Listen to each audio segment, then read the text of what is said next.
Alright, here we have a 1997 Ski Nautique close bow. This is a boat we just took in on trade, and it is super clean. Sitting in a white hull and deck. Got kind of I don't remember the name for this blue, but I'm going to call it Masters Blue down the main stripe, with a black upper stripe below the rub rail, with white pinstriping up top, black pinstriping below. Really sharp boat. It's been incredibly well taken care of. It's sitting on a 2011 Phoenix trailer, single axle with the V-stop bow and a spare tire. Does have the swing away tongue, but this boat is in awesome condition. As you can see, we've got a Bimini top on here. I believe this is a custom top made for the boat. I'm a fan. It sits up quite a bit higher than most Biminis you'll see for boats like this, so you don't feel like you're like crawling to get underneath it to get back to the driver's seat or that love seat up in the interior. But it's in great shape. Obviously it's in white and super clean. It's a sunbrella fabric cover for it too. But man, overall, boat's immaculate. There's a couple things to point out cosmetically, but nothing of huge significance. And I'm talking stuff like this. Little ding in the decal. Teak platform looks amazing.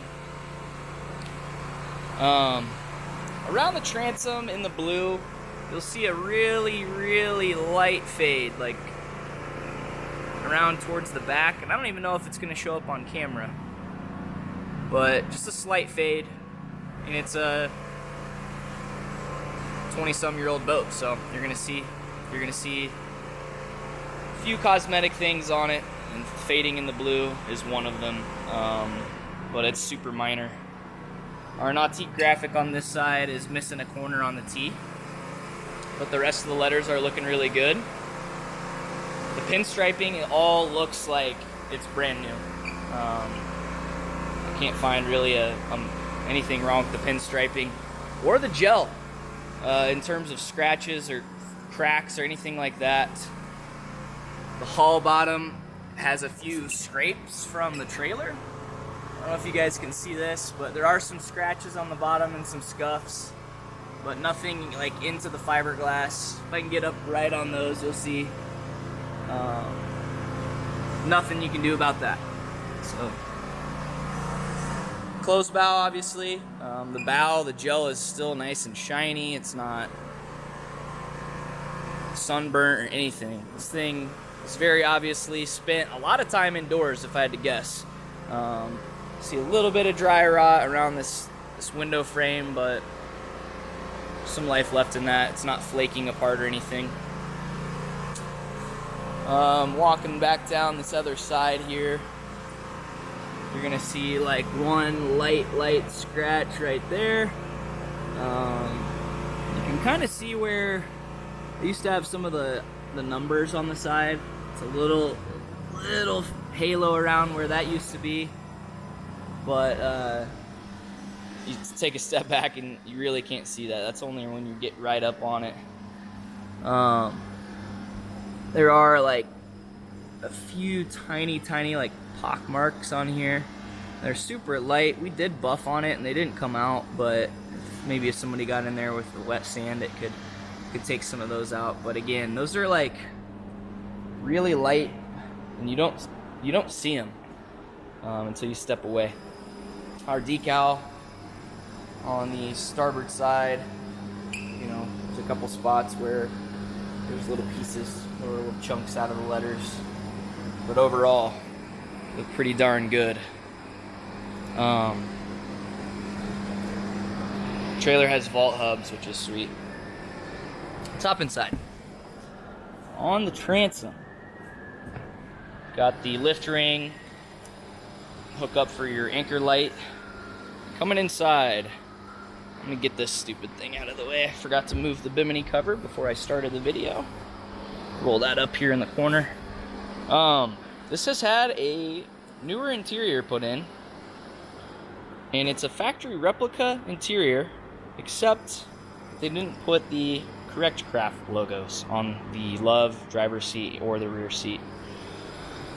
So, minor detail, but this interior, and it looks brand new.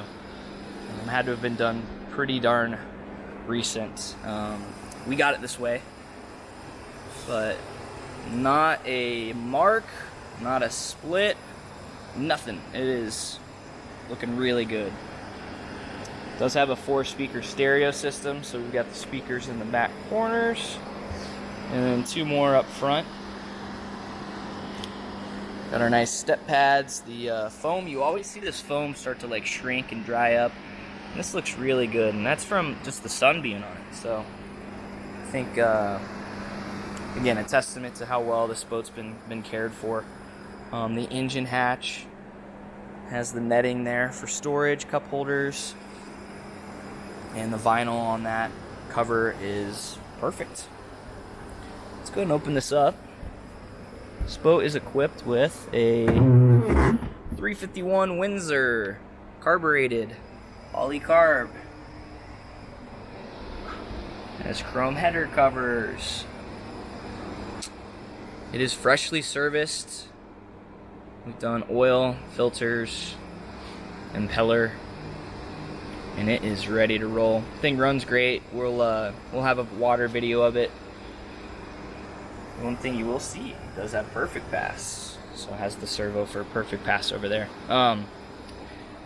Village looks amazing. This has always just been babied and taken really good care of. Close this shell back down here. There we go. Got the pylon here. Love seat and driver's seat, great shape. Again, new skins all around. Driver's seat looks amazing. We do have the in-floor cooler to drain into the bilge there. We flip open the love seat. We have the cover kind of jammed up in here. But it's got a decent gray cover with it. It's in good shape. It does have like the PVC cover for the ski pylon for the pole, which makes putting the cover on a lot easier. Glove box, flip this open. It has a lot of the manuals in that booklet, and then like a little cooler over here on the side as well. Big mirror. And let's go over to the dash. Instrumentation all across. One of these old school Speedo gauges. It's been replaced with a perfect pass gauge, and it's not gonna like it because I'm not running, but the screen comes on and it'll start beeping at me. Depth sounder. Here's our hour meter. 829 hours. Original hours on that 351. And your fuel gauge must be empty. RPMs, all the goodies. Let's see. I don't recall which accessory I have the stereo on. We'll try and figure it out here. Stereo powers up. I'm not going to get any radio stations in here. You can hear the static. But the speakers all work. I'm just in a giant metal building, so I'm not going to be able to pick up any stations. Alright, turn all those off. Steering wheel is in great shape. The steering cable is good to go. This thing's one finger turning, super easy. Throttle over here, your handle has a little chip in it, nothing major. Throttle cable feels good as well. This thing's ready to go. Get a good look from underneath the bimini on the interior, but it comes all the way back here, and again, I'm sitting like eye level, and it's like right to my chin. Usually they're a good foot lower than that, so really good head clearance. Obviously not going to give you maybe as much shade as the lower biminis, but for usability's sake, this is going to be awesome. and it won't get as hot with this white canvas, although it will be a little bit tougher to keep clean. That's pretty much it on this 97. I don't expect to have this for very long because this thing is super clean and water ready. So call us if you see this at 317-845-9253 here at N3 Boatworks. Thanks for watching.